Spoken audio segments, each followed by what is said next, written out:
Okay so welcome again. अभी हम लोग पढ़ने जा रहे हैं, हमारा जो अगला टॉपिक है that is the d'Alembert's principal.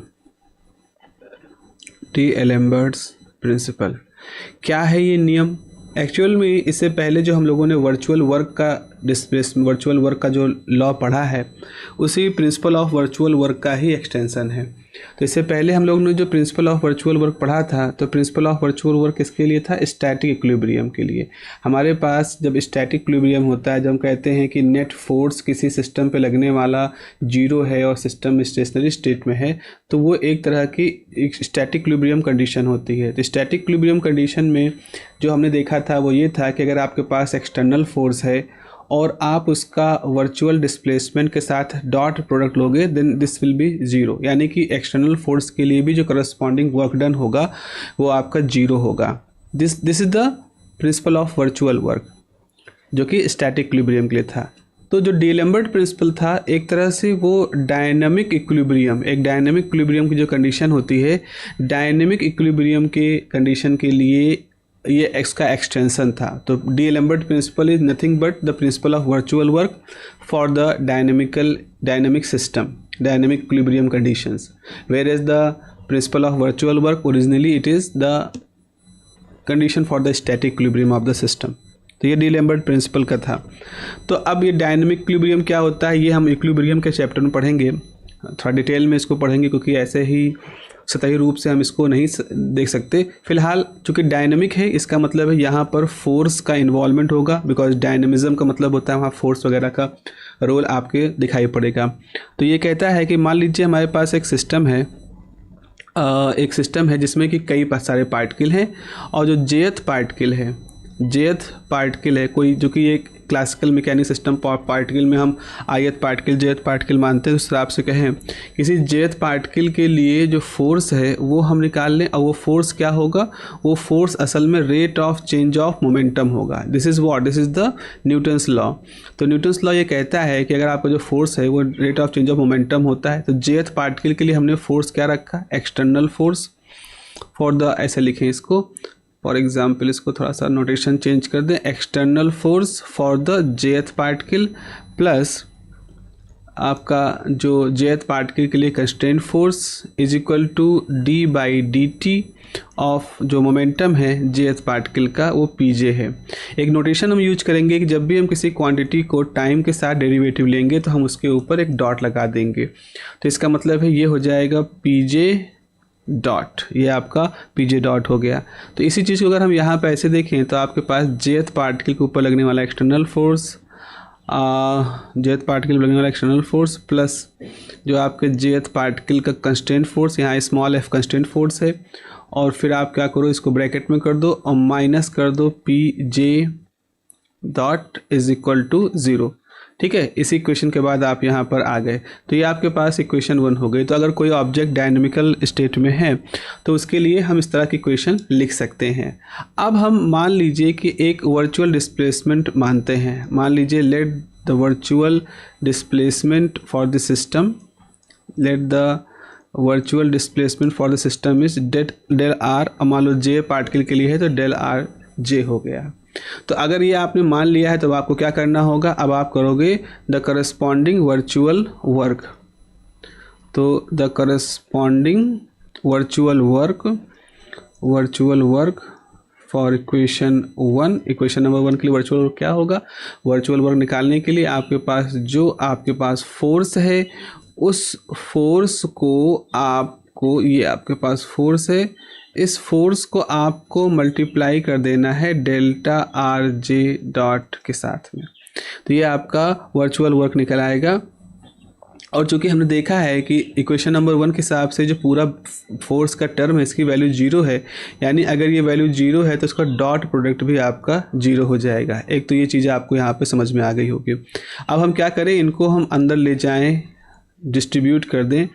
This is the f j dot del r j minus p j dot है आपका minus multiplied by d r j ये अब यहाँ पे देखो, यहाँ हो जाएगा F ऑन jth पार्टिकल पे external force dot del j, ये हो गया। क्या कर रहे हो, अब आप डिस्ट्रीब्यूट कर रहे हो, तो आपने इसको इसके साथ में डिस्ट्रीब्यूट किया, इस वर्चुअल डिस्प्लेसमेंट को इस कंस्टेंट फोर्स के साथ किया, तो ये आपके पास आ जाएगा कंस्टेंट फोर्स का f j dot del r j, और इधर हो जाएगा p j dot del r j is equal to 0। अब जैसा कि पहले भी हम लोगों ने इस तरह की बात की है कि जो सेकेंड टर्म होगा वो आपका 0 होगा, क्योंकि यहाँ पर एफ जे कंस्टेंट फोर्स है, आर जे वर्चुअल डिस्प्लेसमेंट है, और by the property of virtual displacement ये टर्म आपका 0 होना ही होना है, इसमें कोई भी दो राय नहीं होने वाली है। तो आपके पास ये क्या हो जाएगा, ये आपके पास हो जाएगा F J, this is the fj external dot del rj minus pj dot del rj is equal to 0। तो यहाँ से फाइनली आपके पास एक फार्मूला कुछ इस तरह से बन रहा होगा। क्यों भाई रबर क्यों आ जा रहा है, इरेजर, हाँ ये हो जाएगा आपके पास, this is equal to F j external minus p j dot minus del r j is equal to 0। ये जो अब ये तो एक jth पार्टिकल के लिए है, फॉर कंप्लीट सिस्टम के लिए आप क्या होगा, फॉर कंप्लीट सिस्टम, तो जैसे आपने इसको jth पार्टिकल के लिए किया है वैसे अगर आप सम कर दोगे तो jth पार्टिकल के लिए तो ये आपके पास कुछ इस तरह का आ जाएगा, इज इक्वल टू 0, ये डॉट नहीं है, ये जो इक्वेशन है this is nothing but this is actual में this is the d'Alembert principal. तो डी-एलेम्बर्ट प्रिंसिपल में आप क्या देखते हो कि अगर एक्सटर्नल फोर्स है, एक्सटर्नल फोर्स और उसके ऊपर जो rate of change of momentum है उनका डिफरेंस, और अगर वर्चुअल डिस्प्लेसमेंट के साथ हम डॉट प्रोडक्ट लेंगे this is always equal to 0। जबकि ये जो टर्म था पी जे डॉट, ये टर्म हमारे पास प्रिंसिपल ऑफ वर्चुअल वर्क में नहीं था, क्योंकि वहाँ हम स्टैटिक की बात करें तो वहाँ हमने कोई टाइम डिपेंडेंट टर्म नहीं लिया था, तो ये आपका टर्म 0 था स्टैटिक केस में। डायनेमिक केस में ये टर्म आ गया है, तो इसीलिए आपका प्रिंसिपल ऑफ वर्चुअल वर्क जो है वो अब एक नए तरह के फॉर्म में कन्वर्ट हो गया, जिसको कि आप डी-एलेम्बर्ट प्रिंसिपल कहते हो। तो डी-एलेम्बर्ट इक्वेशन ऑफ मोशन है, इक्वेशन ये एक, अब कई बार तो इसको ऐसा भी कहते हैं कि d'Alembert principle is more fundamental than the Newton's, क्योंकि हम एक तरह से और भी ज़्यादा जनरलाइज तरीके से इसको कह सकते हैं। हालांकि उस डिबेट में हम नहीं पढ़ते हैं, फिर उसके बहुत सारे तर्क हैं, उसके बहुत सारे वितर्क हैं, और कुछ एडवांस चीज़ें भी उसमें हम इन्वॉल्व करना शुरू कर देते हैं। लेकिन एक चीज़ तो इतना हमें मालूम है कि डी-एलेम्बर्ट प्रिंसिपल की खास बात यह है कि इसके अंदर कोई कंस्ट्रेंट फोर्स का कोई इशू नहीं है। तो ठीक है, ये वही फोर्स इन्वॉल्व रखे हैं इस इक्वेशन में, वही सारे फोर्स जिसको हमें मालूम, इससे मान लो एक्सटर्नल फोर्स है, हमें तो अप्लाई कर रहे हैं, हमें मालूम है, rate of change of momentum है वो भी हम जान सकते हैं, तो ये दोनों टर्म हमारे नोन हैं। तो इस इक्वेशन की खास बात क्या होती है कि इस इक्वेशन के अंदर हमारे जो भी फोर्स के टर्म है वो सब नोन होते हैं। न्यूटन के लॉ में क्या होता है, न्यूटन के लॉ में आपके पास एक कंपोनेंट होता है एक्सटर्नल फोर्स का, एक कंपोनेंट होता है कंस्टेंट फोर्स का, जिसके बारे में आपको शायद बहुत ज़्यादा जानकारी ना हो। तो इस तरह से ये इक्वेशन थोड़ा सा ज़्यादा स्पेसिफिक तरीके से केवल उन्हीं फोर्सेस को इन्वॉल्व रखता है जो कि हमारे नॉलेज के हैं, हमारे लिए नोन हैं, और जिन पे हम काम कर सकते हैं।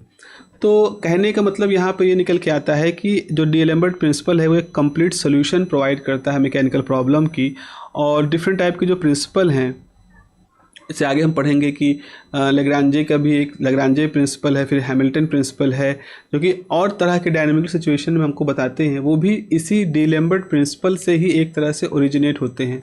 तो ये एक तरह से एक कह सकते हो एक बहुत ही फंडामेंटल किस्म की इक्वेशन है, जो कि डायनामिकल इक्विलिब्रियम के लिए बिल्कुल सही, बिल्कुल सटीक तरीके से एक्सप्लेनेशन देती है। So this is about the d'Alembert principle, और डी-एलेम्बर्ट प्रिंसिपल की खास बात रही है। Okay, have a nice day. आगे हम मिलेंगे अगले टॉपिक के साथ में।